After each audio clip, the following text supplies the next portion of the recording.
আসসালামু আলাইকুম ওরহমতুল্লাহি ওবরাকাতু।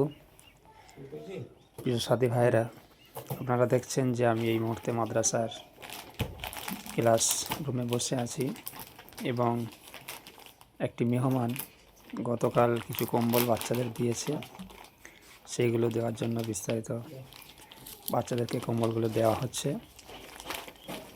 আলহামদুলিল্লাহ, আল্লাহর দরবারে লাখ লাখ শুকরিয়া জানাই যে বান্দা মাদ্রাসার এই কোরআনের পাখিদের জন্য ঠান্ডার শীতে কিছু কম্বল দিয়েছে। আল্লাহ তাদের প্রত্যেকের নেক হায়াত দান করুক, প্রত্যেকের দুনিয়ায় হালালভাবে জীবনযাপন করার তৌফিক আল্লাহ দান করুক।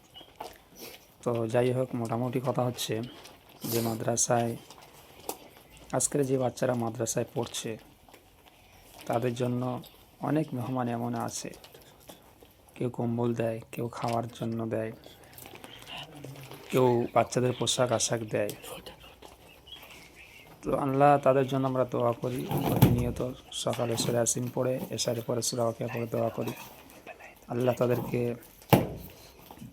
হায়াত তৈয়বা দান করুক, বাড়ির প্রত্যেকের আল্লাহ যেন ভালো রাখে, বালা মুসিবত থেকে আল্লাহ হেফাজত করে। এবং যে বাচ্চাদেরকে দেওয়া হচ্ছে এরাও এক একজন মাদ্রাসার ছাত্র, এরা সব কটা হেফজ পড়ছে, কেউ নাজরাও পড়ছে। আল্লাহ যেন এদেরকে কোরআনের জন্য কবুল করে এবং প্রত্যেকের যেন হাক্কানি হাফেজ ও আলেমের তৌফিক দেওয়ার প্রত্যেকে আমরা দোয়া করব।